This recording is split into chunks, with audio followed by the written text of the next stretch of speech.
नेपाल, जो हिमालय की गोद में बसा हुआ एक देश है, प्राकृतिक सुंदरता और सांस्कृतिक विरासत का खजाना है। बर्फीले पहाड़, हरी भरी घाटियां और बहती नदियां एक ब्रेथ टेकिंग लैंडस्केप बनाती है। यह एक ऐसी जगह है जहां एंशिएंट ट्रेडिशंस और मॉडर्न कल्चर्स साथ साथ फलती फूलती है। नेपाल अपने स्पिरिचुअल ऑरा के लिए जाना जाता है, जो दुनिया भर से सीकर्स और एडवेंचरर्स को आकर्षित करता है। यहाँ की हवा में मंत्रों के उच्चारण और अगरबत्ती की खुशबू रहती है। नेपाल के कई कल्चरल ट्रेजर्स में से एक है इसके एंशिएंट टेम्पल्स। ये सेक्रेड स्पेसेस सिर्फ पूजा स्थल ही नहीं, बल्कि आर्किटेक्चरल मार्वल्स और हिस्ट्री, मिथोलॉजी और आर्ट के रिपोजिटरीज भी हैं। ये इस रीजन की रिच स्पिरिचुअल टेपेस्ट्री की एक झलक देते हैं। हर मंदिर की एक कहानी है, एक लेजेंड है और एक डीटी है जिसकी पूजा की जाती है। नेपाल की हरी भरी घाटियों के बीच मिथ्स और लेजेंड्स में घिरा हुआ डिवाइन मदर को समर्पित एक एंशिएंट टेम्पल है। इंट्रिकेट कार्विंग्स, टावरिंग पगोडास और सीरीन एटमॉस्फेयर वाला यह मंदिर नेपाल की एंड्यूरिंग फेथ और आर्किटेक्चरल प्रॉवेस का प्रतीक है। यह ट्रैवलर्स और डिवोटीज दोनों को अपनी सेक्रेड एनर्जी का एक्सपीरियंस करने और इसके हिस्ट्री की डेप्थ्स में जाने के लिए बेकन करता है। ऊंचे हिमालय में जहां हवा क्रिस्प और क्लीन है, ब्रेथ टेकिंग ब्यूटी की एक वैली है। यहीं कैस्केडिंग वाटरफॉल्स, रोडोडेंड्रन फॉरेस्ट्स और एमरल्ड ग्रीन राइस टेरेसेस के बीच यह एंशिएंट टेम्पल स्थित है। मंदिर तक एक वाइंडिंग माउंटेन पाथ से पहुंचा जा सकता है, एक जर्नी जो एक पिलग्रिमेज और हाइक दोनों है। जैसे जैसे पिलग्रिम्स ऊपर चढ़ते हैं, हवा इंसेंस की खुशबू और चांटिंग की आवाज से भर जाती है। प्रेयर फ्लैग्स हवा में लहराते हैं, डिवोटीज की होप्स और ड्रीम्स को आसमान तक पहुंचाते हैं।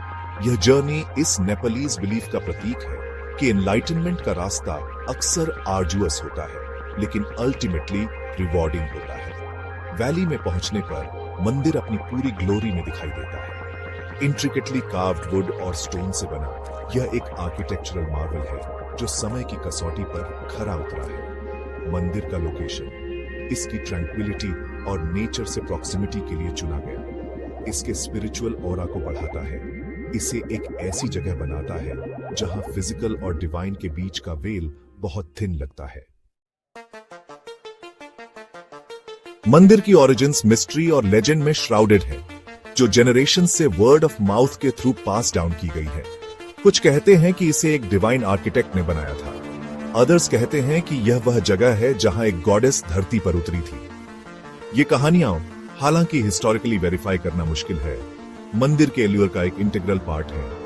एक पॉपुलर लेजेंड एक डीमन की है जिसने वैली को टेरराइज किया था, पूरे लैंड पर फियर का शैडो डाल दिया था। विलेजर्स मदद के लिए डेस्परेट डिवाइन मदर से डिलीवरेंस के लिए प्रे की। उनकी प्लीज के रिस्पॉन्स में ऐसा कहा जाता है कि गॉडेस एक फियरसम फॉर्म में प्रकट हुई, डीमन को वैंक्विश किया और वैली में पीस रिस्टोर की।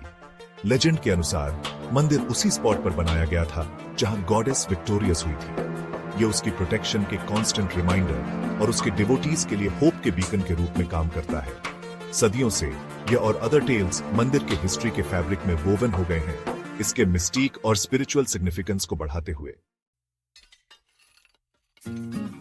सेक्शन 4, आर्किटेक्चरल मार्वल अतीत की एक झलक।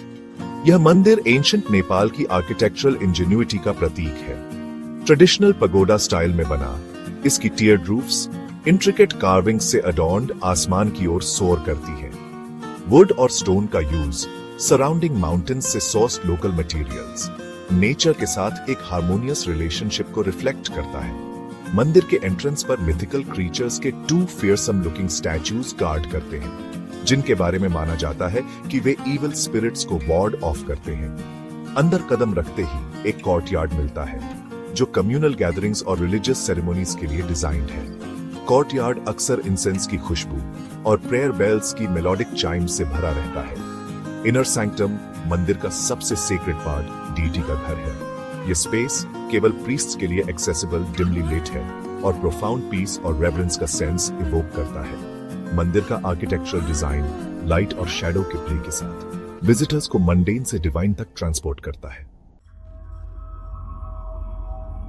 सेक्शन 5, रिचुअल्स एंड रेवरेंस मंदिर की धड़कन।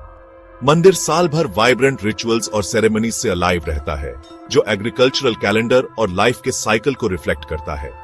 डॉन से डस्क तक हवा मंत्रों के चांटिंग और बेल्स की रिदमिक रिंगिंग से गूंजती है, पैल्पेबल डिवोशन का एटमॉस्फेयर क्रिएट करती है। सबसे इंपॉर्टेंट रिचुअल्स में से एक मॉर्निंग पूजा है, एक सेरेमनी जिसमें डीटी को फ्लावर्स, इंसेंस और फूड का ऑफरिंग दिया जाता है। पूजा के दौरान हवा सैंडलवुड और मैरीगोल्ड्स की खुशबू से थिक होती है, एक सेंसरी एक्सपीरियंस क्रिएट करती है जो अपलिफ्टिंग और ग्राउंडिंग दोनों है। डिवोटीज का मानना है कि इन रिचुअल्स में पार्टिसिपेट करने से वे डिवाइन के क्लोजर आते हैं और उनकी स्पिरिचुअल एस्पिरेशंस पूरी होती है। फेस्टिवल्स ग्रेट इंथुजियाज्म और जॉय के साथ सेलिब्रेट किए जाते हैं, मंदिर के रिदम का एक इंटीग्रल पार्ट है। इन टाइम्स के दौरान मंदिर लाइट से अडॉर्न्ड होता है और हवा डिवोशनल म्यूजिक और डांस परफॉर्मेंसेस से रिवर्बरेट करती है। ये सेलिब्रेशंस लोगों की एंड्यूरिंग फेथ और उनके कल्चरल और रिलीजियस हेरिटेज के साथ डीप कनेक्शन का प्रतीक है। सेक्शन 6 नेचर्स एम्ब्रेस, जहां शांति रहती है। मंदिर की ब्यूटी इसके ब्रेथ टेकिंग नेचुरल सराउंडिंग से और बढ़ जाती है। हिमालयास, जिन्हें अक्सर देवताओं का अबोर्ड कहा जाता है, एक मैजेस्टिक बैकड्रॉप प्रदान करते हैं। उनकी स्नो कैप्ड पीक्स सूरज की ब्रिलियंस को रिफ्लेक्ट करती है। आसपास के फॉरेस्ट्स लाइफ से टीम करते हैं। बर्ड सॉन्ग की आवाज हवा में भर देती है, नेचर की एक सिम्फनी क्रिएट करती है। मंदिर का लोकेशन दो रिवर्स के कॉन्फ्लुएंस पर पार्टिकुलरली ऑस्पिशियस माना जाता है। क्रिस्टल क्लियर वाटर्स, जिनके बारे में माना जाता है कि उनमें प्यूरिफाइंग पावर्स हैं, रिचुअल बेथिंग और क्लेंजिंग के लिए यूज की जाती है। पिलग्रिम्स अक्सर रिवर बैंक्स के पास मेडिटेट करते हुए आवर्स बिताते हैं, नेचर की ब्यूटी के बीच सॉलेस और सेरेनिटी पाते हैं। मंदिर का अपने नेचुरल सराउंडिंग्स के साथ हार्मोनियस रिलेशनशिप सभी चीजों की इंटरकनेक्टेडनेस का रिमाइंडर है। यह एक ऐसी जगह है जहां मैन मेड और नेचुरल के बीच की बाउंड्रीज ब्लर हो जाती है, पीस और ट्रैंक्विलिटी का सेंस क्रिएट करती है जो प्रोफाउंड और रेजुविनेटिंग